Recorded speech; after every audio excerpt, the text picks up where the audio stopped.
get going.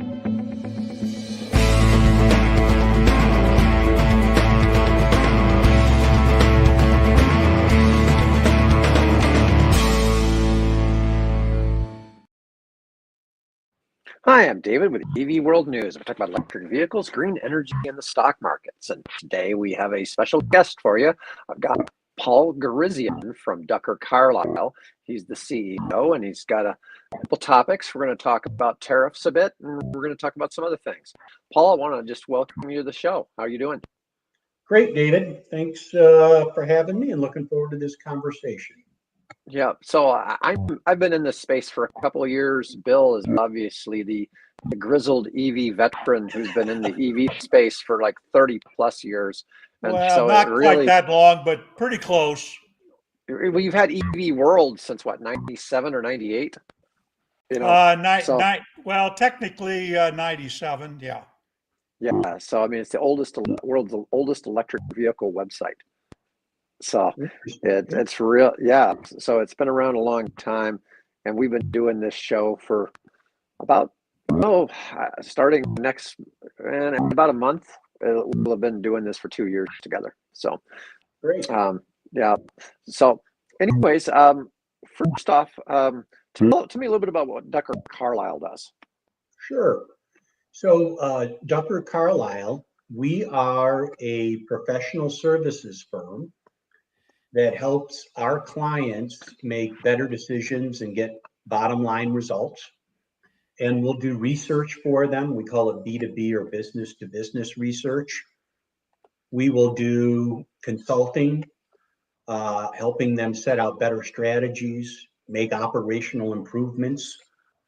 And those are mostly for our corporate clients. And about 25% of our work is in private equity, where we'll help our private equity clients with what we call market studies or commercial due diligence to help them make the right purchase decisions of companies and the right selling of portfolio companies.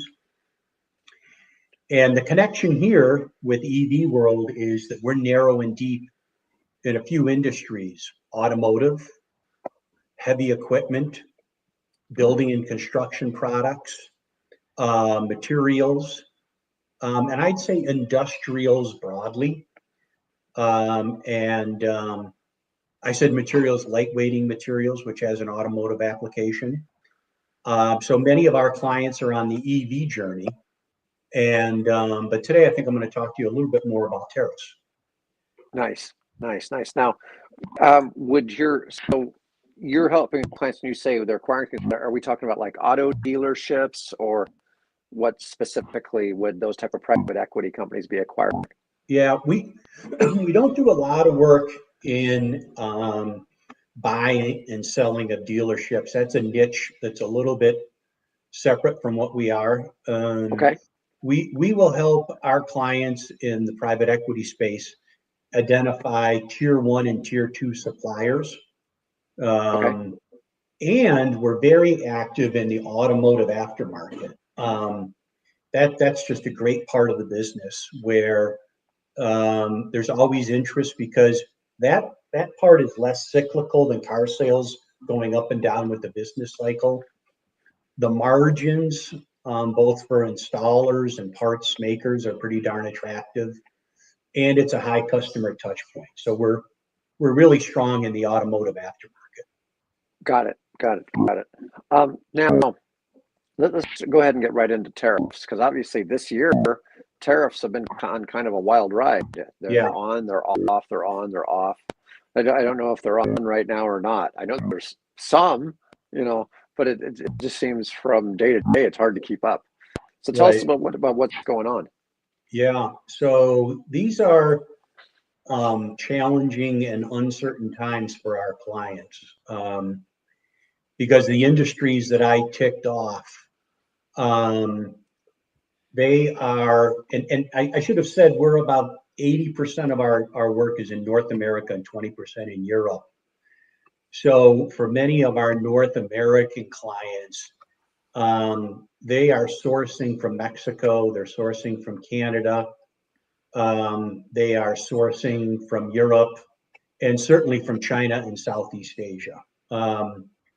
And there's uncertainty because the amount of time that it takes to change your supply patterns where you're buying from can take months, if not years.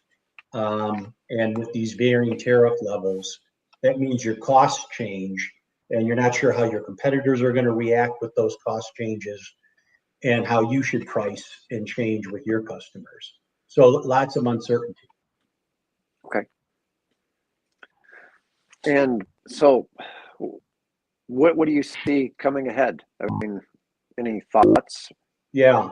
So, I'm not going to try to predict what's going to happen with tariffs, what tariff rates, and from what countries. I've got that completely wrong. I was in Munich, Germany, in December, and I was sitting with about 25 CEOs of sort of German middle market manufacturing companies, many that export to the U.S.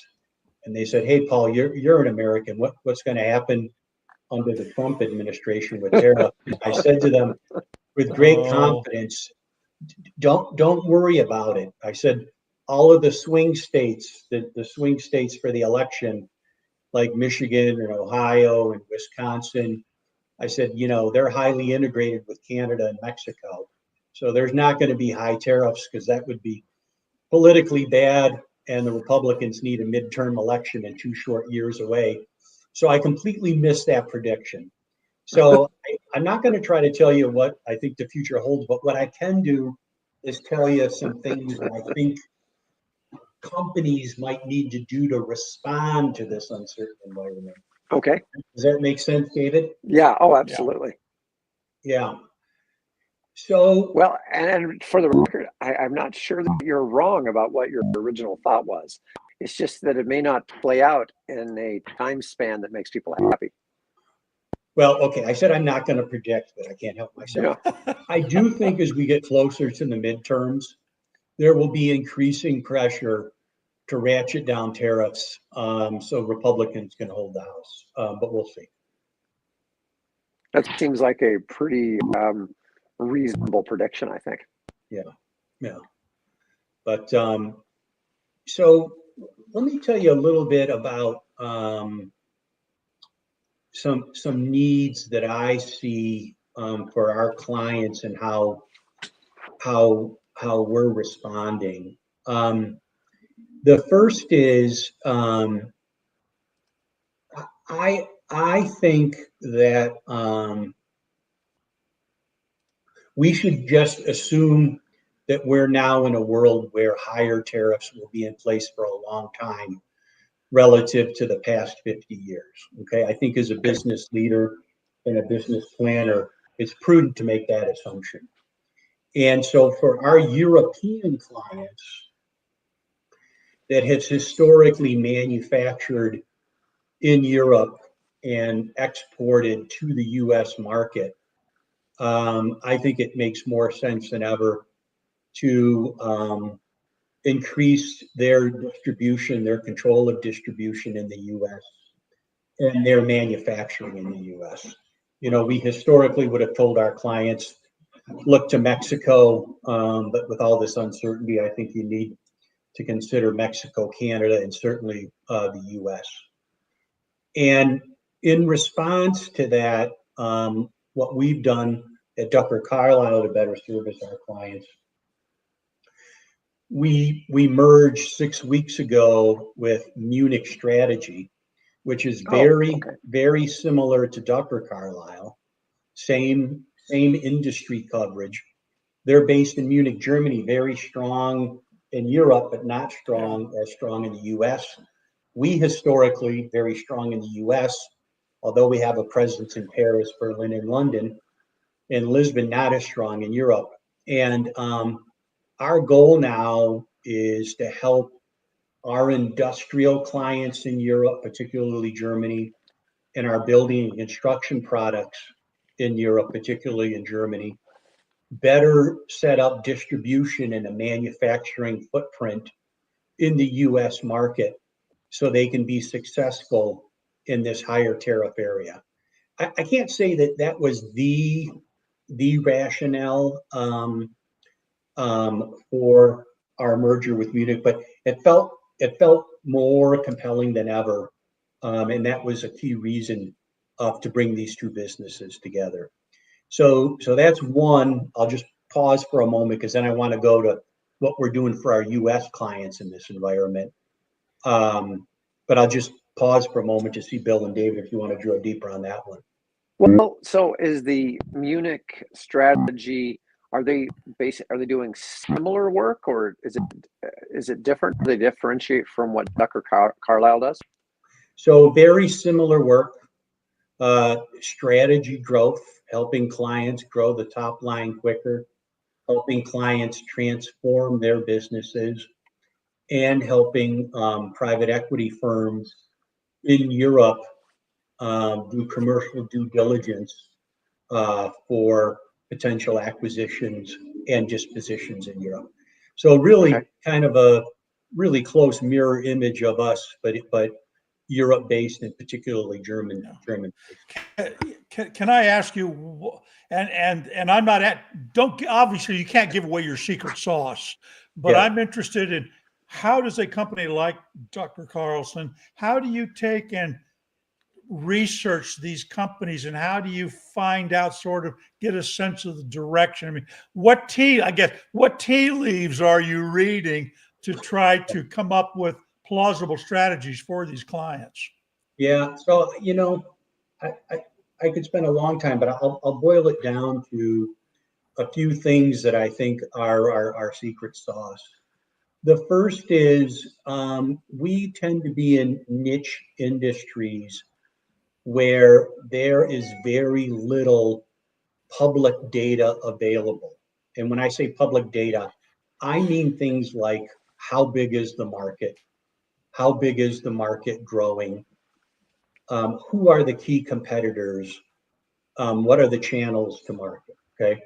So if you were looking to buy a company that buys and sells or buys and makes potato chips, that's a big consumer market where that data is readily available and you can Google it. Yeah.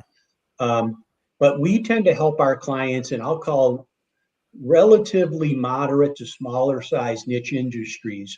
So the first thing that we do is what I call primary research, where we have built up over time techniques and methods to find competitors, find installers, find distributors, find customers, and interview, good old-fashioned interview, learn what's happening in these markets, both qualitative and quantitative.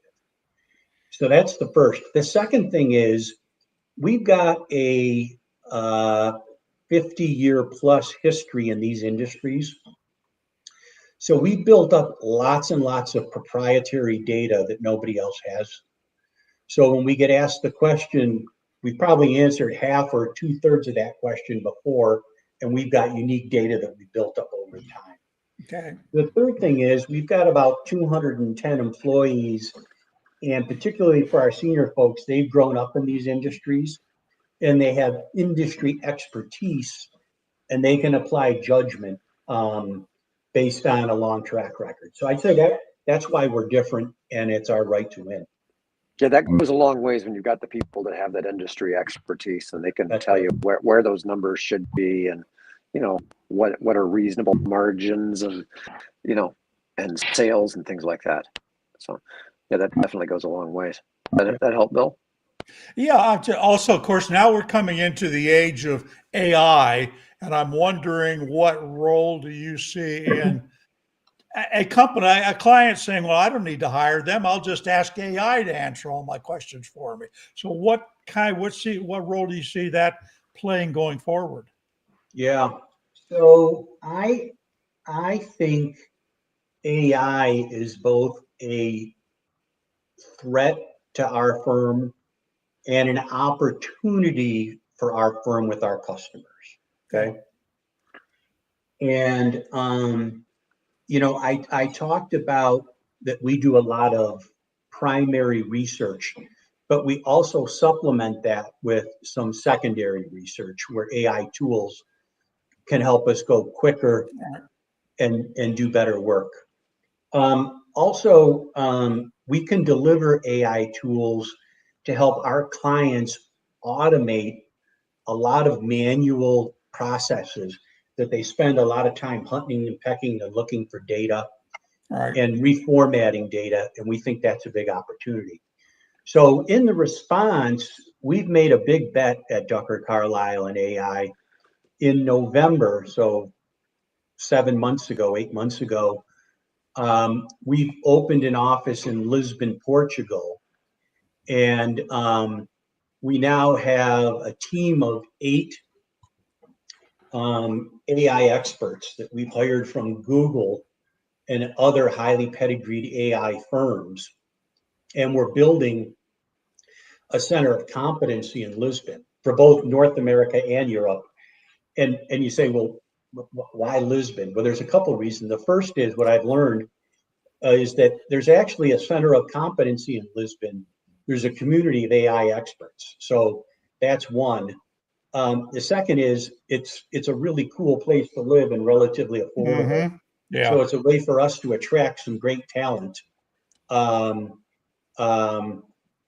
offer them a chance to live in Lisbon. Yeah, as one of the favorite places for Americans and particularly people in the tech industry, if they want to go overseas, Lisbon is generally at the top of the list. Yeah. Yep.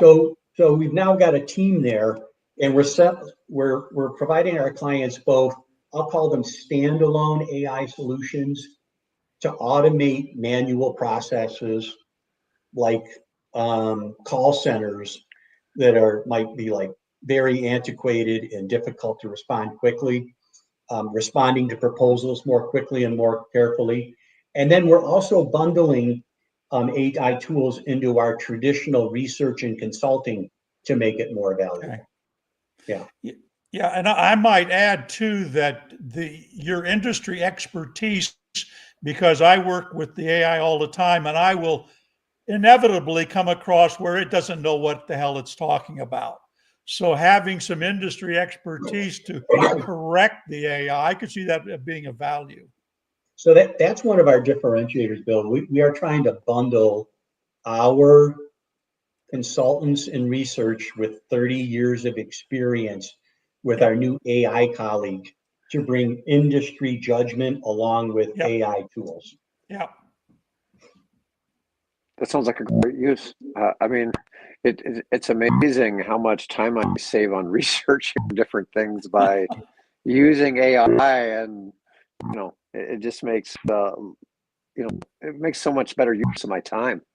I'm going to ask. So one of the things, obviously, we're an EV focused company, and you're saying you're dealing in mostly in aftermarket companies. But what are people saying about how are EVs affecting how aftermarket automotive industry works? You see any changes in this? One of the solutions that we provide to our clients is we call it the electric vehicle aftermarket benchmark that we're holding this August with about a dozen both traditional legacy automakers and the new EV startups. And the 2.5-day conference is focused specifically on how do you service customers in an EV versus a traditional industrial or an internal combustion engine. And, there's a few things that we see that are different about servicing customers and how customers react. The first is that the consumption of parts and labor are a lot lower in electric vehicles than they are on ICE vehicles. And there's a few reasons, but the simplest is there are a lot fewer moving parts. Yeah. And parts that don't have maintenance intervals and parts that don't have repair cycles that are as frequent. Okay. So the baseline is that for customers, they're going back, lead initially back to the dealer channel less often, and then post warranty going back to a chain or an independent less frequently. Okay. Now, the one area where we do see difference is on tires, where we actually see higher tire consumption with EVs than we do with ICE vehicles. And it's pretty straightforward if you think about it. The car's way more money, or the car's way more. Way more. And the second is there's a lot more torque. So tires wear out pretty quickly when you're accelerating in a heavy vehicle. Now, what we do see is that for gas-powered customers, they'll leave their franchise dealer, their Chevy dealer or their Toyota dealer 2, 3, 4 years after an initial purchase, right? You get about 4 to 5 years old, 50 to 60% of customers now are going to alternative channels. We do see that those customers are more loyal to the dealer channel. Now, it may be because those are more expensive cars with more wealthy consumers that can afford the dealer channel. It may be that these are early adopters that love technology and they respect that the dealer is better at technology than the aftermarket. But at least for now, we see that those customers are staying in the dealer channel longer. Now, these are electric vehicle customers you're speaking of, not ICE. We're talking about electric vehicles rather than gas powered. Yep. So one of my things when I look at car dealerships right now is EVs tend to last about 50% longer than a gas car, and EVs are coming down in price. I think one of the things that even when people talk about, say, EV sales slow down, well, some of it is people don't necessarily need to get rid of their EVs because their EVs are running just fine. They're not concerned that it's going to stop running anytime soon. And so I have this feeling that in about 15 years, 20 years or whatever, when EVs are a much bigger part of the market, you're going to see overall car sales in the US maybe drop by as much as a third, just because people don't need, they don't need to go get another car. Yeah. And I think you're going to see some changes. And I think in some parts of the country, people get in a lot of accidents. Now, where Bill and I live in Omaha, we're not one of those high accident cities, thankfully. But, I think as you start getting into, issues where the self-driving cars talk to each other and say, hey, don't hit me, kind of thing. You're going to see cars just start lasting longer and fewer of them going to the scrapyard because they've been totaled out.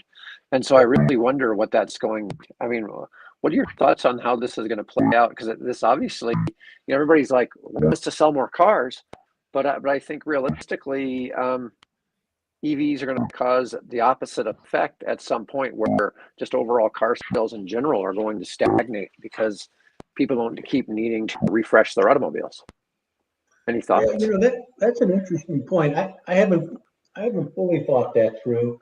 I think today I read that like the average car on the road is about 12 and a half years old. And if we went back, 2 decades ago, I don't know, it might have been 9 or 10 years old. So in general, we're seeing the car park get older and older. We're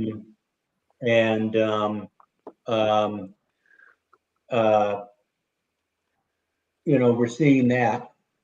How much of a bearing that's had on new car sales, I'm not sure.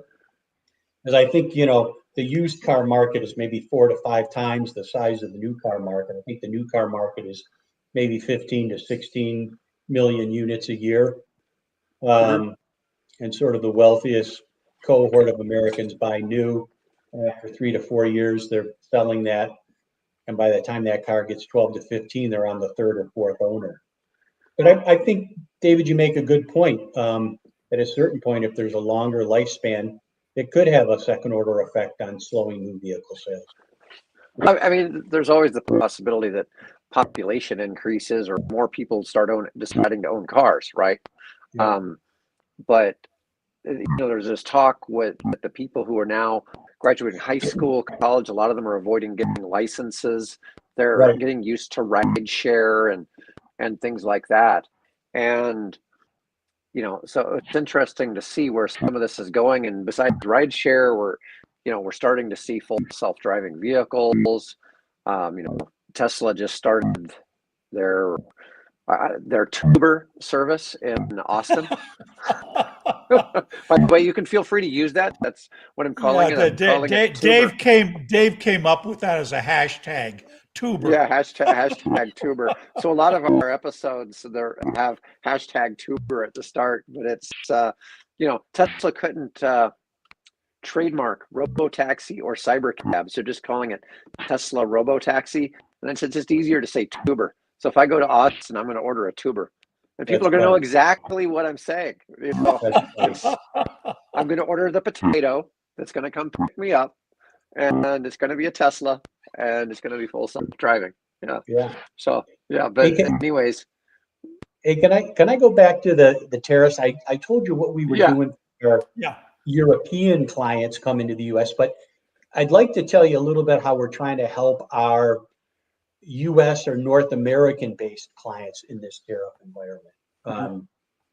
So here's a challenge that we're finding, that many of our clients that we work with, they have a wide product range with a large bill of materials. Okay, and when you read in the newspaper the headline that today tariffs from Canada go from 20 to 40%, and from China from 45% to 145%. For our clients, it is really difficult to say what is the impact that is going to have on my costs. And not just like my costs in aggregate, but my costs product by product by product. Because in many cases, they're sourcing assemblies, they're sourcing components, or they're sourcing raw materials, but they don't know what their suppliers or suppliers are doing and where they're buying from. Okay, and in response, we built a tool called the AI Tariff Analyzer, where through both analyzing our clients' data, their product lists, their bill of materials, their import records from U.S. Customs, and doing searches out on the web, we are able to simulate with pretty darn good accuracy very quickly what is the impact on their costs day by day, country by country, product by product. Okay, so that's our AI Tariff Analyzer. The other thing that is challenging in this environment is you get these increased costs, and as a corporate leader, the question is, well, what do I do about it? Do I absorb these and take it out of my margin and try to get share, or do I pass prices on to my customers to maintain my margins? But you don't know how your competitors are going to act. So we've also developed a second tool. We call it the AI Tariff Competitor Analysis tool, where for the competitors that we jointly identify through public information, we can do what if scenarios and estimate how competitors are going to react by looking at their sourcing patterns and make some assumptions based on historical margins, how they're going to price and act. And so with those two things, understanding your costs at a detailed level and getting a sense on what your competitors are going to do, our clients can make smarter decisions on, do they take price or hold price, introduce newer products, etc. And that's been very well received by our customers in the marketplace. Do you see some of them making changes of manufacturing location already as a result of this data? Not a lot so far. Now, I told you we're deep in auto. I read in the Detroit News this week that General Motors announced that they're going to spend $4 billion with a B dollars to move vehicle assembly from Mexico to the U.S. but that's going to be a 2-year or 3-year journey, right? Might be a Democrat in office then. So here's the challenge. We've got these tariffs. Do you move your manufacturing to the US? And then if the tariffs go down and find you're no longer competitive with Mexico or Vietnam. So I think our clients, I would characterize, are cautious, because I'm using this word again, uncertainty, on when do I make a big investment decision with all this uncertainty? So we're hearing announcements, but I'm not seeing a lot of real world action yet. Got it. I did some stuff during the pandemic with selling medical supplies, and all of the they called it PPE. All of those goods had pretty much stopped being made in the United States, and they were critical emergency supplies. And so all of that manufacturing had disappeared over the previous couple of decades and gone over to China. Well, then China was slow to provide it to the United States because they wanted to use it internally, and the U.S. was kind of getting what was left over. And then companies, as the pandemic, dragged on and on, some companies here in the United States started manufacturing these products, but I still don't think they have protection. I don't know if those companies managed to stay in business because now everybody can order the stuff from China again. Right. And, so it's interesting to see. You'd think there'd be certain, obviously there's certain industries we need to have here in the United States. And you want to see if, say, somebody like General Motors is going to put out $4 billion of their own cash to move a factory to the United States, they should have some protections. The government should play ball to help ensure that factory doesn't close up again, and those jobs that get created from that don't go back, leave the country again. Yeah, exactly. And it's one thing though that's kind of unique about our two-party system is that it tends to work out pretty well. Every about 4 to 8 years, a different party takes over the government, right? And they get the crack at it, and then it sways back and forth, but it rarely goes more than 12 years. One party kind of controls our government, and these policies keep getting changed. Sometimes it's just too damn much how some of the things have changed. Bill and I really support a lot of things that were passed in the Inflation Reduction Act, and they're really unpopular with Trump, even though most of the job benefits went to Republican states. And it's been an interesting exercise in watching some of these things play out, and it really makes me wonder with these tariffs. Go ahead, Bill.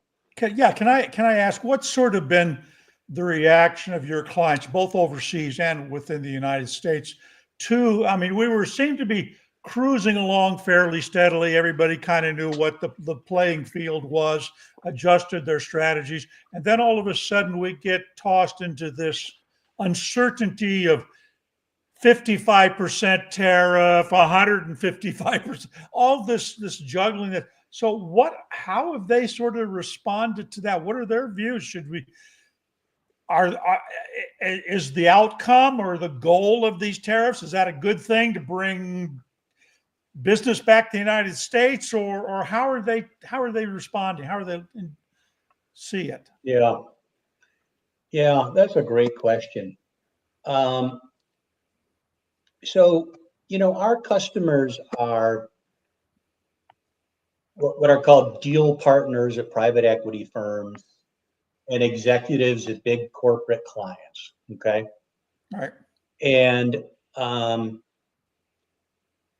I kind of think I've seen kind of three stages so far.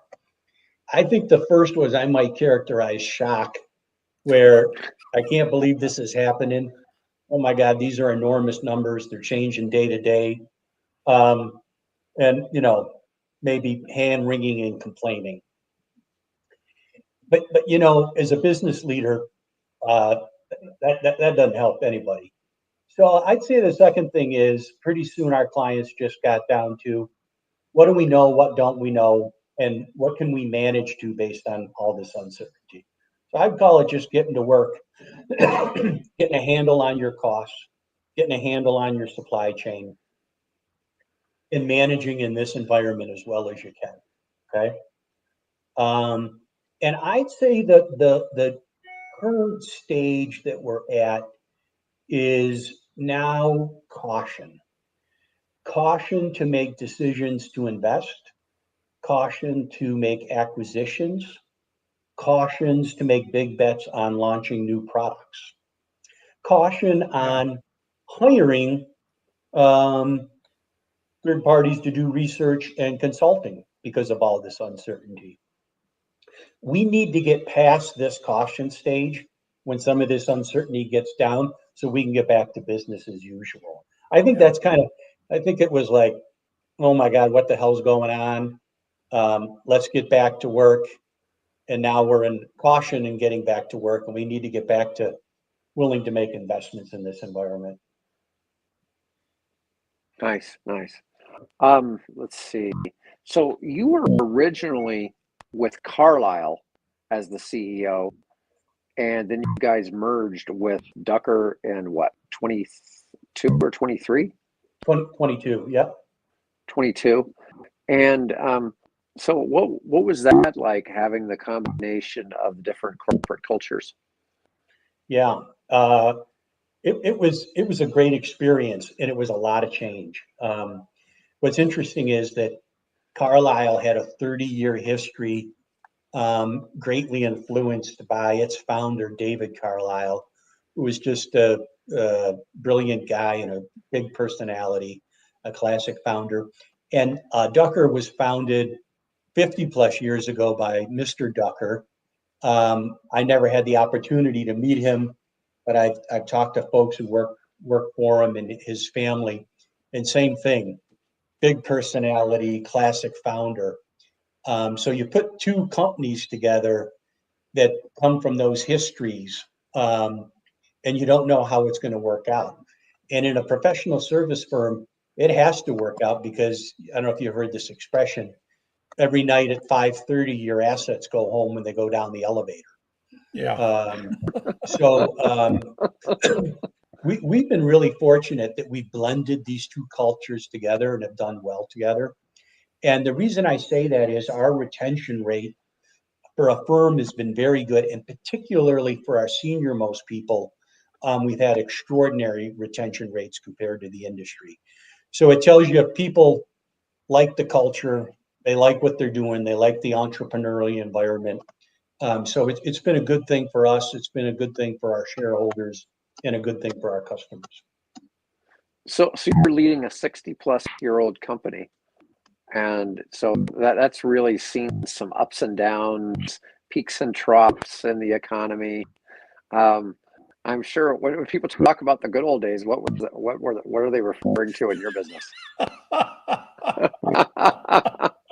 What were the good old days? Let's see, Nixon. I went through the financial crisis in 2008 and 9. When I remember watching the news at night in September and October, and all of our clients were laying off lots and lots of staff. I went through 9/11. I went through COVID, and I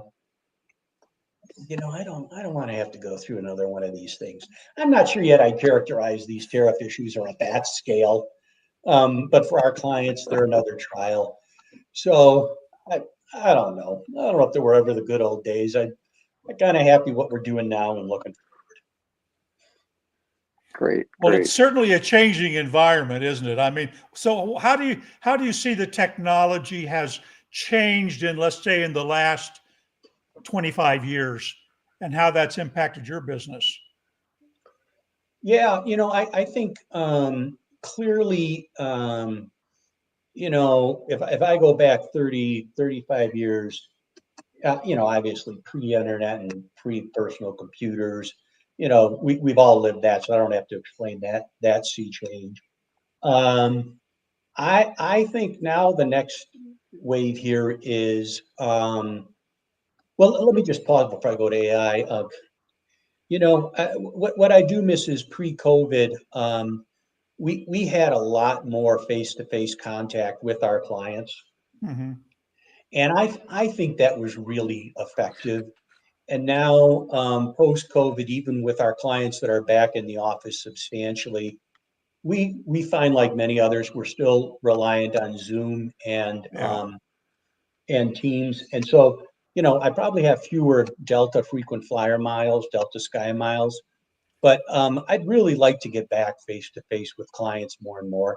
Yeah. Perhaps it's my age that I'm showing, but I just think that's a great way to get work done and develop new knowledge. We've already talked about AI going forward. I'm not sure what the future holds. I don't think I can tell you, and I'd be doubtful if someone gives you a firm prediction. But I think we're on the next cusp of radical change. We at Ducker Carlisle have made a big bet on AI because if I waited till we had a perfect business plan and a crystal clear view to the future, we might miss the whole darn thing.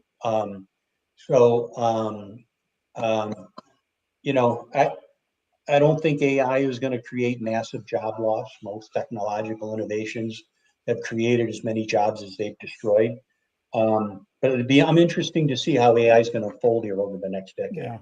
Yeah. I saw a thing where it said AI might be coming for your job, but here are 22 types of jobs it's going to open up. Right. Right. So, Right. yeah. Oh, that's amazing. That's amazing. Yeah, it does make you wonder. I've heard that it's supposed to be the medical space that's supposed to be where AI is going to have the least impact, and then the flip side, though, I see all these things with diagnoses and things like that, but it's just that there's still, no matter what, when you have something where you need like hands-on care, I think that's a little bit harder to get warmth from AI or a robot. Yeah. There's something to just, human companionship and warmth that, makes a big difference in some spaces. But I think even a lot of the work I'm able to do with AI, I just notice it making me more effective as opposed to, and it saves me time, but I don't think in some cases I might have hired somebody to have done some work, but in most cases I just simply would have spent more of my own time trying to find the information or put it together some other way. And Yeah. so, not saying that that's necessarily costing anybody uh, a job. Now, you talked a little bit about some stuff with AI. I'm seeing something about something called SparkWise. So Sparkwise is the sub brand at Ducker Carlisle that we're using for our AI practice, to help our clients understand that we have both a standalone AI practice and a practice that complements our traditional Ducker and Carlisle research and consulting services. Okay, all right. There, I've pretty much gone through the questions I had. There anything you'd like to add today? Can I add something here? I'm just curious as to the field that you're getting from, apparently you're dealing with some auto suppliers and things like that. I just saw a study that Shell published that they interviewed supposedly in Europe and United States, something like 15,000 vehicle owners as to their attitude towards electric cars. And the Shell study came off and said people are losing interest in electric cars. I'm wondering what kind of how is that being reflected maybe in what your companies, your clients are thinking in terms of do I start taking serious look at MOSFETs and copper for pins for electric motors, or do I stick to pistons and spark plugs? Yeah. So, I think about this a lot, and we think a lot about this with our clients. I'll tell you, in China, I was in Shanghai last year. The answer you give in China is much different than the answer you give in the United States. The number of EV vehicles that you see on the road are Yeah. extraordinary. Yeah. And, it's a combination of government subsidies, but now some really low price points on vehicles that are extraordinarily affordable. $7,000 Leap motor CEO just announced that he sees a time in the not too distant future where you can buy a full-size SUV for the equivalent of $7,000. Okay, that's extraordinary. Yeah. So I'm not going to talk about China. I'm going to focus mostly on like a U.S. or a North American. Good. I think if you look at the investment decisions that the major automotive are making, you're seeing them, one, make bigger investment in hybrid vehicles. Okay. And the reason is consumers are saying with their dollars, their purchase decisions, we like hybrids. They're affordable to buy, they're affordable to operate, and you kind of get the best of both worlds. We're seeing the OEs defer and push out their launching of new electronic vehicles or electrical vehicles. I think we're going to continue to see a mix of both gas, hybrid, and EVs, but clearly relative to a few years ago, I think the rate of growth in EVs and cars will be lower than just about all the forecasts were. And I think some of it has to do with reduced federal support, and some of it has to do with changing consumer opinion. I think there's definitely some of that. And some of it too, like I was saying, I think you're going to start seeing EV owners hold onto their cars longer than what you traditionally see with gas cars. Now, up until now, though, our main EV in the United States, or for a while, was the Tesla Model 3. And those are starting to come off of lease in massive numbers now. And you're starting to see that now with the Model Y.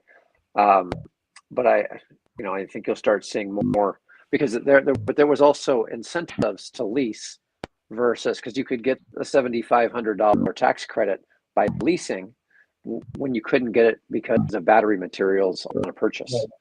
And so that behavior is going to change soon. So it'll be interesting to kind of see where that all plays out. Well, anyways, all right. Well, Paul, I want to thank you for coming on the show today. Yeah, This thank you. is interesting because it's great to see what people are doing in different spaces, and you definitely occupy a unique niche. I'm going to go ahead and, folks that are watching, I'm going to go ahead and end the show. There won't be a show the next 2 days because I'm traveling. Bill and I will be back on Tuesday, and we'll have a special guest then as well. And Paul, just hang on a minute.